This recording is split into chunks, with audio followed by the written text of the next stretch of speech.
My phone lit up at exactly 11:46 p.m. One new message from Mom. I was halfway through folding laundry. Towels I'd washed, dishes already done, bills scheduled for the next morning. My body was tired, but my mind was used to surviving on fumes. I tapped open the text. Just married, a third-class coworker party popper ring, clinking glasses. Vegas was amazing. You're pathetic, by the way. That was it. No hello. No explanation. Just a casual betrayal, followed by an insult I'd been hearing since I was 12. My hands didn't tremble. I didn't gasp. I didn't cry. I just stared. My mother was halfway across the country marrying a man she barely knew, and she took the time to call her daughter, her only daughter, pathetic. I set the phone down gently. In the background, the fridge buzzed. The ceiling fan clicked. The house, my house, was quiet, peaceful, until I remembered what my dad used to say every time I asked for anything. You're a burden, Layla. A walking expense. And I remembered every time I paid their rent, every meal delivery I sent, every card I opened in my name for their emergencies, every phone bill, medical copay, and surprise Uber. They drained me like it was their right. And now, she was in Vegas with a man I didn't know, while mocking me from her honeymoon suite. So I replied, one word. Cool. Then I opened my laptop, logged into the family's financial ecosystem, the one I had built, funded, and maintained. And I started pulling plugs. Credit cards deactivated. Online subscriptions canceled. Phone lines reassigned. Utilities removed from autopay. Smart locks on the house reset. Emergency access to my backup accounts revoked. I didn't hesitate. This wasn't revenge. This was an audit. I left one card active, the one I used for groceries. I stared at it for a moment, then closed it too. And I slept that night for the first time in years without a weight on my chest. Until morning came. And with it a knock at the door. 3 firm bangs. I opened it, expecting maybe a neighbor, a package. Instead, 2 police officers. Uniformed. Straight-faced. Miss Layla Gray? One asked. I nodded, calm. Yes. We received a report regarding identity theft and unauthorized lock change. I raised an eyebrow. Of course. Of course, she'd weaponized the system the second she lost control. I didn't panic. I simply stepped aside, motioned them in, and walked to the drawer where I kept every file. Ownership documents. Card statements. Utility bills. All under my name. Every single one. They flipped through the folders. One of them let out a slow whistle. This all yours. I nodded once. Always has been. He looked at his partner. This is clean. They left 10 minutes later with a final question. Would you like to press charges for fraud? I smiled. Not yet. My name is Layla Gray. And from wherever you're watching this, stay with me. Because the night my mother married a stranger and called me pathetic was the same night I quietly evicted my entire past. I wasn't always cold. They made me that way. There was a time I would have done anything for my parents, not because they earned it, but because I believed that love was supposed to be unconditional, even if it was lopsided, even if it bled me dry. But being a daughter in our household wasn't love. It was labor. Dad used to say things like, "You're the reason we can't have a real life. If it weren't for you, we'd be traveling. Free." Mom, meanwhile, preferred her insults dressed in faux sympathy. You try, I know you do, but you're just not impressive like your cousins. I learned early that my value came from usefulness. So, I became useful. At 14, I started working after school to help with groceries. At 18, I was handling their utility bills because Dad forgot passwords and Mom didn't have time. By 22, the house was in my name, the cars co-signed by me, and the debt they racked up was shadowed under my credit. They didn't say thank you. They said, "It's your duty." I didn't live. I sustained them. When Mom lost her job and Dad got injured, I drained my savings to keep them from being evicted. When they wanted new phones, I opened a family plan. When Mom needed a dentist, my account. When Dad forgot the mortgage payment again, I sold my laptop to cover it. And every time I thought maybe, this time, they'd acknowledge me, they praise someone else. Neighbors' kids. My cousins. Random women they saw on TV. Anyone but me. They loved the help. They hated the helper. I was the default emergency contact. The ATM. The emotional punching bag. The burden that never stopped carrying their weight. And even when I tried to break away, when I suggested they apply for assistance, take on part-time work, sell the second car, I was met with, "You're selfish. You want us to struggle? After all we gave you?" What they gave me was trauma disguised as tradition. What they taught me was how to disappear in plain sight. So I stayed. I paid. I endured. Because some part of me, buried deep under exhaustion and fear, still hoped maybe they'd see me. Maybe they'd finally say, "Thank you. We're proud of you." But then Mom texted me from a casino in Vegas after marrying a man she barely knew and told me I was pathetic. That was the moment I realized they were never going to see me because they needed me invisible. They needed someone to carry the guilt of their bad decisions, to finance their lives, and to hate herself enough to keep doing it. And when I stopped, they called the cops. Because in their world, love was never the goal, control was. But now, I wasn't a burden. I was a bill they couldn't pay anymore. The thing about being the invisible one, the helper, the fixer, the quiet one, is that no one ever asks how the lights stay on. They just assume someone else paid the bill. That someone was always me. I had set up the systems slowly over years. Not because I was trying to control them, but because no one else was willing to take responsibility. At first, it was just their utilities. Then their phone lines. Then the shared family Amazon account, Hulu, Netflix, and grocery delivery. When Dad's car broke down, I co-signed the lease. When Mom's laptop died, I financed a new one. They couldn't qualify for anything anymore, not after the credit card chaos they left in the early 2000s. So I quietly stepped in. Every time. I opened accounts under my name, took calls on their behalf, paid bills they forgot existed. And when I started earning enough to breathe a little, I set up an automated financial safety net. One they didn't even know had my name behind it. I called it the invisible engine in my budget planner. It looked like this. $650 per month. Rent assistance. $125 per month. Phone plans. $300 per month. Groceries. $50 per month. Recurring medical copays. $75 per month. Mom's monthly shopping subscription. $90 per month. Dad's Spotify and random online courses he never finished. They thought these things were just working because the universe aligned in their favor. They believed entitlement was a virtue. What they didn't realize, I had built their entire stability on my back and never once asked for recognition. All I wanted was respect. But instead, they gave credit to everyone but me. When the water kept running, they thanked the landlord. When their phones stayed connected, they thanked the company. When groceries arrived, they thought Mom had ordered them, even though I'd placed every single delivery. I once overheard her saying, "I'm the one keeping this family afloat." She didn't know her card had declined for 6 months straight. I was the hidden pillar, the one holding up the temple while they danced on the roof. And they mocked me for being less successful, for not having a real partner, for giving small gifts while they flaunted secondhand praise. But here's the thing about pillars. You never notice them until they're gone. So when I canceled everything, it wasn't out of rage. It was out of revelation. They had built their entire world on a lie, that I didn't matter, that I was disposable, that they could humiliate me, insult me, replace me with a drunken Vegas marriage, and I'd still keep the lights on. But this time, I flipped the switch. And as their world went dark, mine lit up. Because for the first time, I was no longer hiding behind my kindness. I was standing inside it, with boundaries, and a locked door they'd never be given a key to again. The knock came just after 9 a.m. 3 sharp raps. Firm. Professional.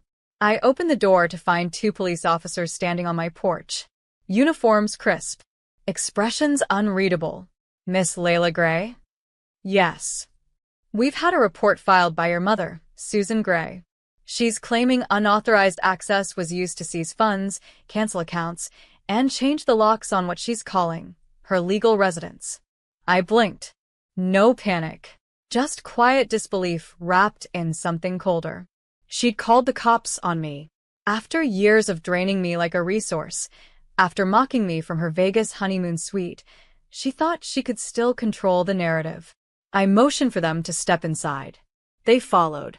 "This will take a few minutes," the taller one said gently. "Do you mind providing documentation of account ownership and property rights?" Not at all. I opened the hallway cabinet, my quiet arsenal. A color-coded file system that would have made a lawyer weep with joy. House deed in my name. Bank statements. Credit card contracts. Screenshots of every recurring charge I had canceled. Transaction logs linked directly to my accounts. Receipts. Payment schedules. Even a notarized letter from 3 years ago when they transferred their rent to me temporarily and never took it back. I laid them all on the coffee table in perfect order. The officers glanced at each other. Impressed. "You run a pretty tight ship," one said. I offered a humorless smile. "Someone had to." The other asked, "Did you give them access to these cards and services willingly?" I did. "And when did you revoke it?" "The moment they decided I was pathetic and told me I didn't matter." He flipped through the files again. "All these are in your name?" "Every one." He paused. "She said you were squatting in her property." I stood, walked to the wall, pointed to the framed deed. "My name. Paid off. Owned. I have every bank statement to prove it." The first officer exhaled and closed the folder. "No charges. We're sorry to bother you, ma'am. It looks like you were just cleaning house."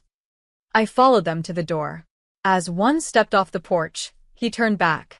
"You could file a restraining order, you know." She filed a false report.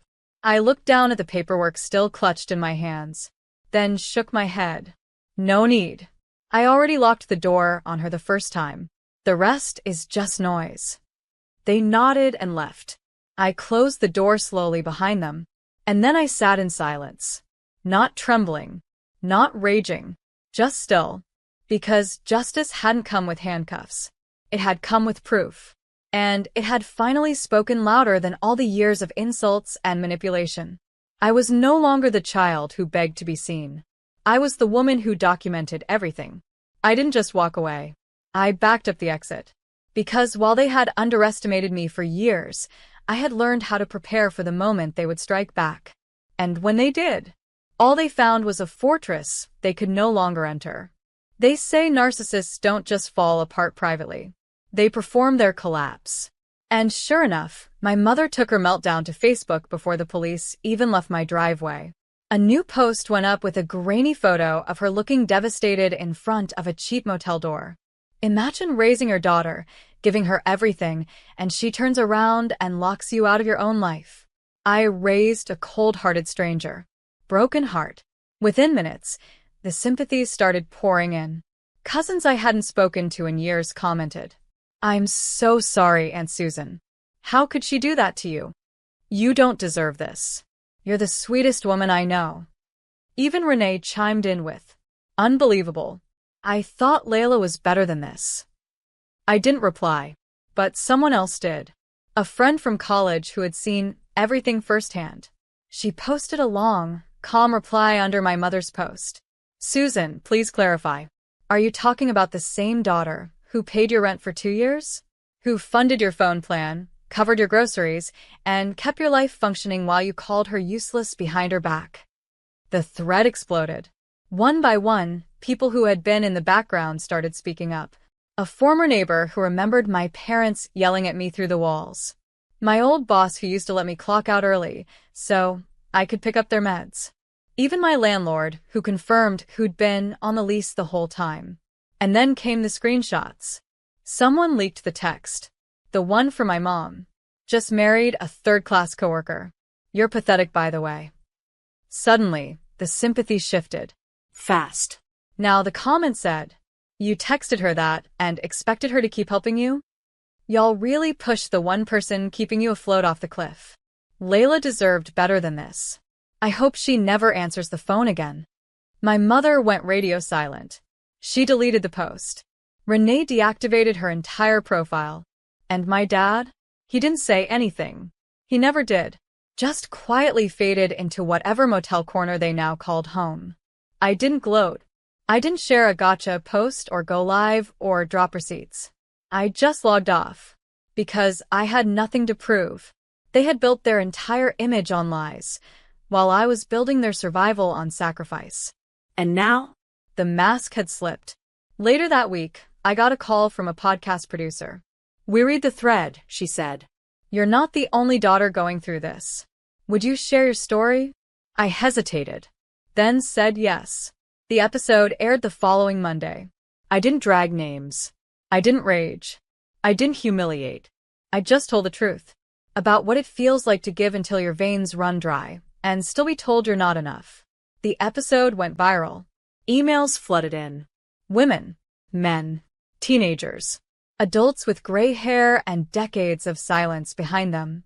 Each one saying the same thing. Your story is mine. That night, I stared at the quiet glow of my phone, the notifications blinking softly. And I whispered, "You're not pathetic, Layla." Because the truth had finally spoken louder than their insults ever could. And the world? It finally listened. I didn't expect peace to feel so empty at first. No one was calling me about unpaid rent. No one was texting me passive-aggressive reminders about food deliveries. No one was barging into my space with loud complaints disguised as conversation. There was just silence. And healing. I spent the first week sleeping more than I had in years. The house stayed clean. My calendar wasn't a battleground of emergency errands for people who never said thank you. And for the first time, I asked myself, what do I want? The answer wasn't dramatic. I wanted a better mattress. To take yoga in the mornings. To stop eating freezer meals while everyone else dined on my dime. So I started small. I updated my resume. Applied for a remote position at a digital strategy firm. Got it. I removed every shared login from my life. Even the petty ones, Spotify, streaming apps, delivery services. I created a folder called Freedom. Every cancellation confirmation went in it. I painted my bedroom walls a soft gold. Got rid of the old couch where my mother used to sit and judge me. Replaced it with a beanbag and a bookshelf. Then came something bigger. I launched a blog. Not for drama. For daughters like me, the quiet ones, the tired ones, the too sensitive ones who spent years being useful and never once being valued. I called it the reset button. And it took off faster than I imagined. Within a month, I had readers from all over the country. Women writing and saying things like, "I thought I was the only one. You put into words what I never could. Thank you for reminding me I'm allowed to walk away." It grew into a community. We shared stories. We gave each other permission. We taught each other how to draw boundaries. And, most importantly, we celebrated every little win. Canceling a shared card. Saying no without guilt. Sleeping through the night without checking your phone for emergencies that weren't yours to fix. My past wasn't gone, but it no longer owned me. One day, I got a DM from a familiar name. Renee. Just one line. He left her. She has nowhere to go. I stared at it for a long time. No apology. No explanation. Just expectation. It made me realize something deeper. They didn't miss me. They missed the version of me they could control. The one who paid quietly, obeyed quickly, and didn't question who mattered most in the room. I didn't reply. Instead, I posted a new entry on the blog. The power of no. You don't need to justify it. You don't need to yell it. You don't need to explain why you've reached the end of your giving. Just say it. Mean it. And then watch what peace actually looks like. Because no is not an attack. It's a boundary. I closed my laptop that night, sipped tea in my gold-painted room, and smiled. Because the person they used to manipulate was gone. In her place stood someone they'd never meet again. Me. Some people destroy themselves quietly. My mother? She did it loudly. A month after her text from Vegas, her fairy tale imploded. He wasn't just a third-class coworker. He was a walking catastrophe. Turns out he had a record: fraud, bounce checks, 3 ex-wives, 2 warrants in another state. She didn't check.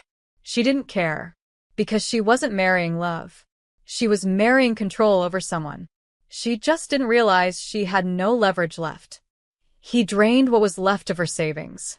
Used her credit cards until they flatlined. Then disappeared. No goodbye. No note. Just silence. And my mother, who had spent her life tearing me down, was now broke, abandoned, and sleeping on an air mattress at some distant cousin's place who felt too bad to say no. I didn't hear about it directly. I heard from a distant aunt who called, whispered like it was a scandal. Your mom's not doing well. He left. She's not the same. Not the same? No. She was finally seeing herself, without the daughter she used as a mirror to project all her shame onto. And my father? He'd already been spiraling before she left. No job. No health insurance. No savings. Once my support stopped, his world collapsed faster than hers. He tried moving in with a former coworker. Got kicked out for being entitled and lazy. Renee went silent. She was done pretending to care once the spotlight faded. The people they mocked, ignored, or used had all quietly walked away. Now, they were alone. And the best part? Not because I turned anyone against them, but because they showed everyone exactly who they were once I stepped away. One day, while scrolling online, I saw a post. It was an old photo of my mom and her Vegas husband, captioned, "Love is blind." The comment beneath it? From one of the ex-wives. No honey, love isn't blind. But desperation sure is. I closed the app. Not out of cruelty. Out of finality. They had always laughed when I struggled. They made jokes when I worked late. Rolled their eyes when I said no. Scoffed at my dreams. Dismissed my exhaustion. And now, they were living inside a version of the very chaos they'd once dumped on me. Only this time, I wasn't their lifeline. I was the example they warned others not to underestimate. At a small event hosted by my blog's followers, someone asked, "If your parents apologized tomorrow, would you forgive them?" I smiled gently. I already have, I said. Gasps. But here's the thing, forgiveness doesn't come with keys. They can heal. I can heal. But that doesn't mean I ever have to let them walk through my door again. And the room clapped. Not for drama, but because they understood. Forgiveness is not an invitation. It's closure, and you get to decide who stays closed. A year later, almost to the day, I stood at my front door watering a line of lavender I'd planted along the fence. The gate creaked open. I didn't need to look up to know who it was. I could feel her before I saw her. My mother. Thinner now. Duller. Her once perfect hair tied in a messy bun. Sunglasses hiding what pride couldn't anymore. Her steps hesitant, like someone approaching a stranger's home. Which, in every way that mattered, she was. I didn't speak. Neither did she. Not at first. Then, finally. I didn't know where else to go. I set the watering can down. Silence hung between us like fog. Then she said it. The one word she'd used on me more than anyone else ever had. "I'm sorry." She said it like it was the first time she'd ever practiced the taste of humility in her mouth. I was cruel. I thought I was strong, but I was just angry. At life. At myself. And I took it out on the only person who kept showing up. Her voice cracked. I stayed quiet. She tried again. "You didn't deserve it, Layla. You never did." And then came the ask. Of course it did. "I just need a place to land." Just for a little while. "I have no one." I looked at her. Not the woman I feared growing up. Not the voice that mocked me in the dark. But a tired stranger trying to knock on a door she burned down herself. I stepped forward, slow, calm. You don't get to come back just because you're ready. Healing doesn't work like that. Trust doesn't grow where rot was planted. Tears slipped behind her glasses. "I'm not angry anymore," I said gently. "But I'm not open either." She nodded, not because she agreed, but because, for the first time, she had no argument left.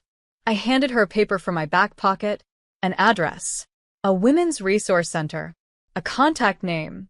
They'll help you get on your feet. But this. I motioned to the door behind me. My door? This stays closed. Her lip quivered. But she didn't fight it. She just whispered, "Thank you," and turned back to the gate. As it clicked shut behind her, I finally let out the breath I didn't realize I'd been holding since I was 13. My son stepped onto the porch behind me, holding 2 mugs of tea. He'd watched the whole thing quietly. "Are you okay?" he asked. I took a sip, looked at the blue sky above our rebuilt home. "Yeah," I said. "Because this time, I didn't let her in." He nodded. We sat together in silence, 2 generations finally safe. They called me pathetic, said I was a burden, used me like a bank with no balance. And when I stopped giving, they called the cops. But I didn't fight with fists. I didn't scream. I just turned off the faucet, changed the locks, and built a life so full of peace. They'd never know how to survive inside it.